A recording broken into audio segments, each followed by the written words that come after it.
पिछले 2 दिनों से देश के अंदर केवल और केवल ये चर्चा हो रही है कि अरविंद केजरीवाल खुद अदालत में पेश हुए और अपनी दलीलें दी। जज और जज साहब से जिरह की, बहस की। ये सब कुछ इस तरीके से एडवर्टाइज किया जा रहा है कि अरविंद केजरीवाल एंड कंपनी को ज्यादा से ज्यादा एडवर्टाइजमेंट मिल सके, हेडलाइन बन सके और ज्यादा से ज्यादा लोगों के बीच में एक ऐसा चेहरा फिर से जा सके, ना जाने देश का कितना बड़ा पीड़ित चेहरा है। जबकि हकीकत यह है कि अरविंद केजरीवाल और उनकी पत्नी पत्नी के बारे में बताएंगे, जेड प्लस सिक्योरिटी के घेरे में थे। और अगर अरविंद केजरीवाल का भेष छोड़ दिया जाए, जिसे वो और ज्यादा ऐसा बनाकर गए थे, ना जाने कितना निरीह प्राणी, जैसे कितना भोला व्यक्ति, ना जाने दुनिया का कितना, देश का पॉलिटिक्स का सताया हुआ व्यक्ति कोर्ट के अंदर खुद अपनी दलीलें देने गया है। आप देखिए, ये पूरा प्रचार था और ये प्रचार जानते क्यों था? क्योंकि अरविंद केजरीवाल एंड कंपनी को ये पक्का पता है कि उन्हें जेल जाना है और उनके लिए जेल के रास्ते यानी कि तिहाड़ जेल का गेट एकदम तैयार है उसको अंदर करने के लिए। आप यहां पर मैं कुछ चीजें आपको बताना चाहता हूं, जैसे कि अरविंद केजरीवाल पूरी तरीके से ऐसा भेष बनाकर आए थे, पापा की पैंट कमीज अलग अलग कलर की, चप्पल, बुरी स्थिति, जैसे मतलब उनको लोगों को लगे देख के, देखिए कितना मतलब ऐसा शरीफ आदमी को जो देश की राजनीति है भारत की, वो कितना प्रताड़ित कर रही है। एक दूसरा, वो अपनी पत्नी को पहली बार किसी केस के अंदर लेकर आए। आपने अरविंद केजरीवाल की वो तस्वीरें जरूर देखी होंगी जो कभी कभी दिखाई देती थी, वो शीश महल के अंदर अपने मम्मी पापा के हाथ पकड़ के इस तरीके से नौटंकी जो करते हुए दिखाई देते थे। बिल्कुल उसी तरीके से अब कोर्ट के अंदर वो जिस तरीके से अपनी पत्नी को, सुनीता केजरीवाल उनके बिल्कुल पीछे दिखाई दे रही थी, ऐसा लग रहा था दोनों पति पत्नी, देश के सबसे पीड़ित अगर कोई है तो वो केजरीवाल और उनकी पत्नी है। दो बातें। अब आपको एक तीसरी बात भी बताते हैं कि अरविंद केजरीवाल को यह बात पता है कि वो अब जेल जाएंगे ही जाएंगे, तो इसके लिए वो पूरी नौटंकी करना चाहते हैं। और नौटंकी के तहत उन्होंने जो भी कुछ किया है, ये सारा एडवर्टाइजमेंट था और अपनी जो पूरी तरीके से जो आप ये समझिए कि हेडलाइन बनाने का एक तरीका था। जबकि हम आपको यहां पर कुछ चीजें बताएंगे जिससे कि जो अर्जी उन्होंने दाखिल किया, देखिए उन्होंने अदालत में अरविंद केजरीवाल की वो वीडियो भी सामने आई है जो आम आदमी पार्टी के शायद लोगों ने बनाई हो, या मतलब मैं नहीं जानता हूं उसके बारे में, इसलिए मैं वो आपको वीडियो ना तो दिखा सकता हूं ना सुना सकता हूं, क्योंकि वो अदालत के अंदर का, कोर्ट के अंदर का, वो भी हाई कोर्ट के अंदर का मैटर था। तो लेकिन यहां पर अरविंद केजरीवाल ने खड़े होकर सिर्फ यही कहा कि मैं इसमें आर्गुमेंट करना चाहता हूं और मुझे इजाजत दी जाए। दूसरा कि इसमें रिक्यूजल एप्लीकेशन में फाइल की है, यानी कि आप अगर चाहें, जज साहब से उन्होंने कहा कि आप अगर चाहें तो आप इस केस से हट जाएं। खैर, ये तो रिक्यूजल और ये सारी चीजें जो ये एक राइट है, हमारे देश के अंदर कानूनी राइट है कि कोई व्यक्ति, उसके बारे में भी हम आपको बताएंगे कि वो पूरा रिक्यूजल एप्लीकेशन आखिर होती क्या है।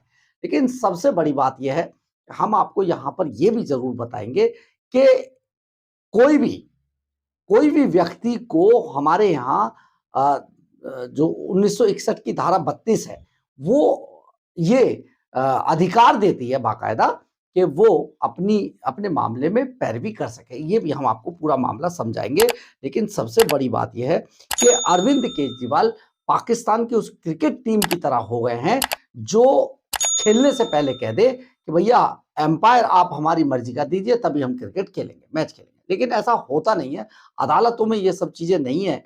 और ये सारा का सारा खेल जो है वो अरविंद केजरीवाल की राजनीति से जुड़ा हुआ है।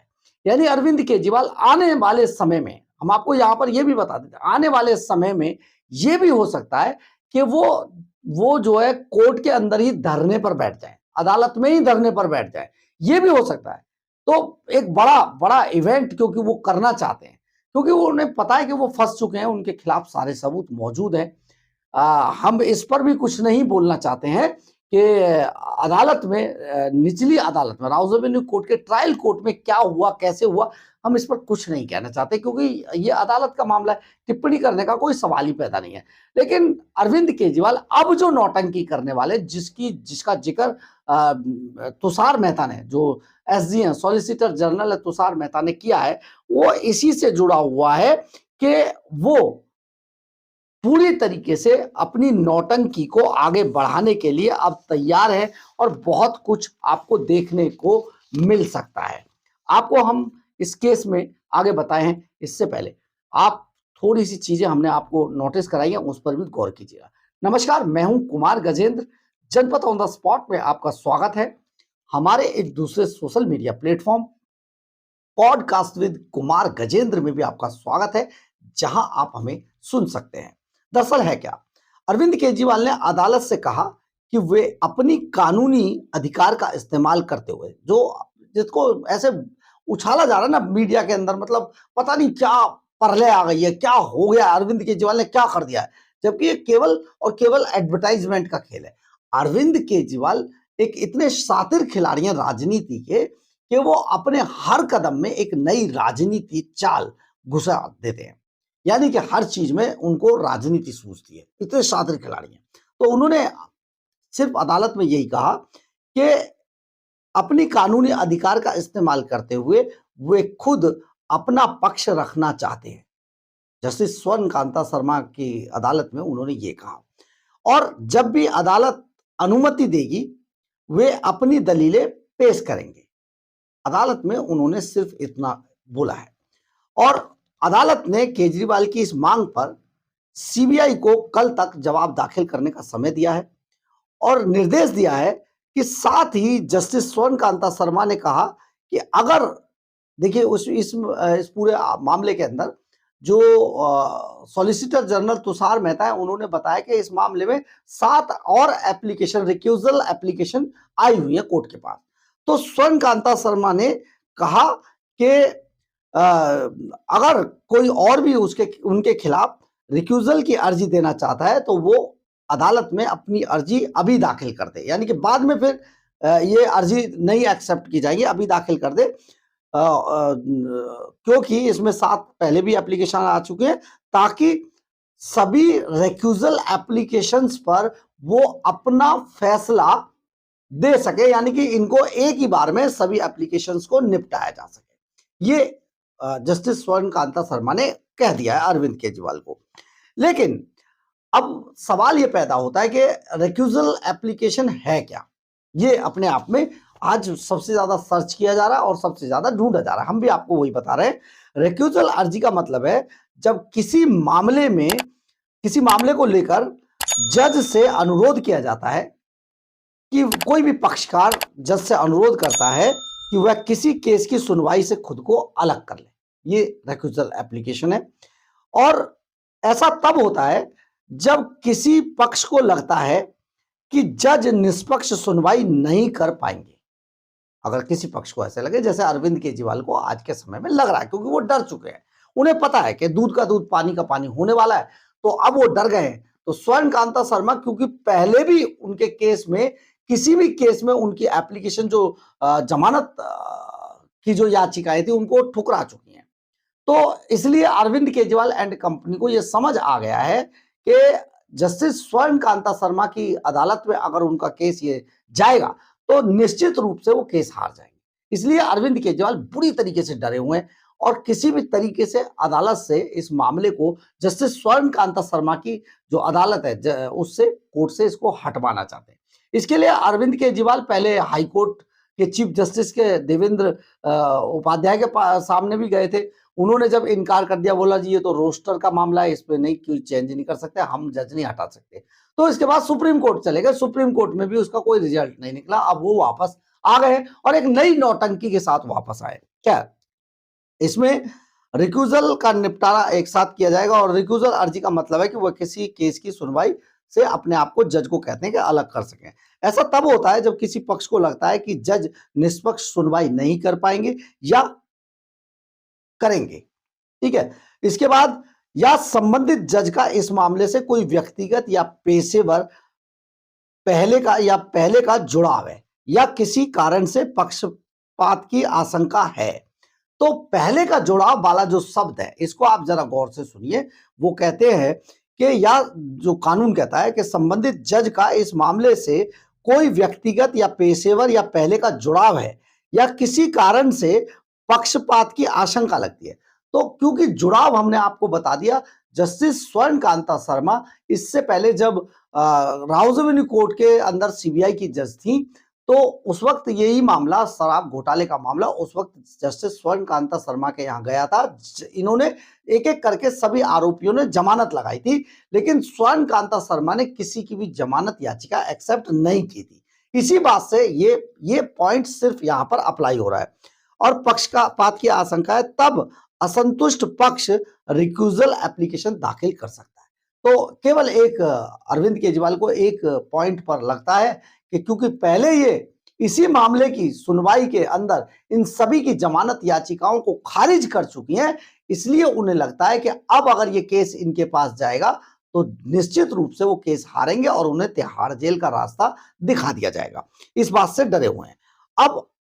अब हम आपको बताते हैं कि किस तरीके से अरविंद केजरीवाल अगर अदालत में अपना पक्ष रखते हैं तो कानूनी रूप से उनके लिए ये रास्ता खुला हुआ है।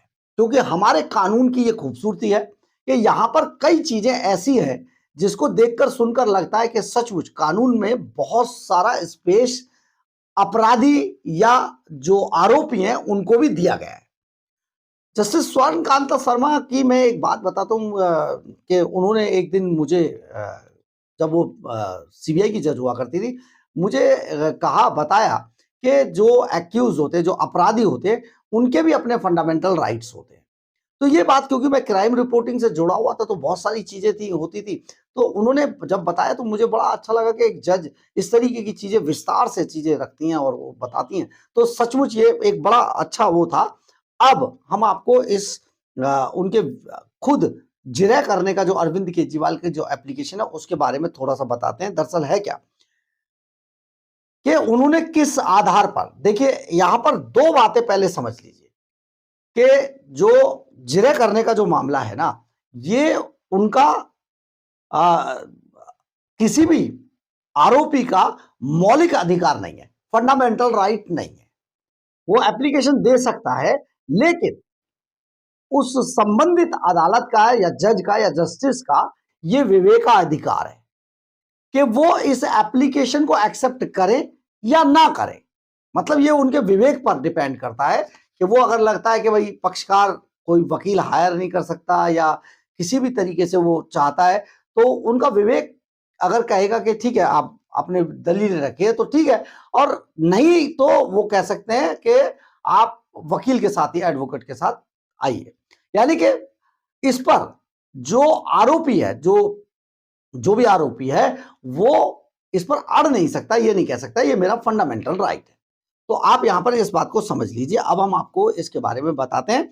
एडवोकेट एक्ट 1961 की धारा 32 के तहत ये कानून किसी गैर वकील को भी अदालत की अंदर अनुमति से पार्टी इन पर्सन के तहत दलीलें देने का अधिकार देता है। यानी कि जो अरविंद केजरीवाल को आज के समय में इतना एडवर्टाइजमेंट दिया जा रहा है, ये सब बेकार किसी चीज है। इससे पहले बहुत सारे केसेस है अदालतों में, बहुत सारे आरोपी अपनी बात को रखते रहे, कोई नई बात नहीं है। क्योंकि अरविंद केजरीवाल ऐसा करने वाले हैं तो उनकी जो पार्टी है और उनका जो सोशल मीडिया प्लेटफॉर्म है, वो सारे इस बात को पूरे देश के अंदर बहुत बड़ी लहर के रूप में पैदा करना चाहते हैं। अब आपको और बताते हैं, पहले आप इसको ठीक से समझिए। एडवोकेट एक्ट 1961 की धारा 32 के तहत ये कानून किसी गैर वकील को भी अदालत की अनुमति से पार्टी इन पर्सन के तहत दलीलें देने का अधिकार देता है। हालांकि इसके लिए पहले से नियुक्त वकीलों का वकालतनामा हटाना अनिवार्य होता है। यानी कि अरविंद केजरीवाल अगर पार्टी इन पर्सन के तौर पर धारा 32 के तहत, एक्ट 1961 के धारा 32 के तहत अगर वो पार्टी इन पर्सन के तौर पर पेश होने के लिए अनुमति मांगते हैं, तो उनको जब इससे पहले अपने सभी जो वकील, उनके एडवोकेट्स की जो फौज जाती है ना, जो पंजाब के पैसे पे आजकल पल रही है, वो सारे के सारे, वो सारे वकालतनामे अरविंद केजरीवाल को वापस लेने पड़ेंगे, तब जाकर वो अपनी दलीलें दे पाएंगे। लेकिन हम एक बार फिर वापस आते हैं और आपको वही बताते हैं कि अरविंद केजरीवाल की अगली नौटंकी ये होगी कि जब वो केस हारेंगे तो वो निश्चित तौर पर ऐसा एक्ट करेंगे, ऐसा हंगामा खड़ा करने की कोशिश करेंगे इससे पहले कि देश में ऐसा लगे कि बस सारी जो कानूनी अधिकार है, विपक्ष के सभी कानूनी अधिकारों का हनन हो चुका है और देश में विपक्ष को कुचला जा रहा है। ये पूरी एक पॉलिटिक्स है और पूरी ये पॉलिटिक्स आप समझ सकते हैं, इसमें विदेशी ताकतें भी शामिल हैं और जो हमारे सूत्र बताते हैं, और इसमें पूरा का पूरा एक एजेंडा देश के अंदर चलाया जा रहा है, इसको आगे बढ़ाया जा रहा है ताकि देश के जो संवैधानिक संस्थान है उन पर बड़ा बवाल किया जा सके, उन पर आरोप प्रत्यारोप लगाए जा सके। लेकिन ये भारत है, ये देश है, लोकतंत्र है, यहाँ सबको अधिकार है, लेकिन ऐसे अधिकारों को कभी भी चलने नहीं दिया जाएगा जिसको अरविंद केजरीवाल आगे बढ़ाना चाहते हैं। तो आप सोचिए, अब अरविंद केजरीवाल के लिए कम से कम जस्टिस स्वर्णकांता शर्मा की अदालत में अगर ये केस आगे बढ़ा तो उनका तिहाड़ जेल जाना निश्चित है। बहरहाल, अगर आपको हमारी ये खबर अच्छी लगे तो आप इसे लाइक, सब्सक्राइब और शेयर जरूर करें। कमेंट्स बॉक्स में अपनी राय जरूर लिखें, इससे हमें बहुत बहुत बहुत ऊर्जा मिलती है। जय हिंद।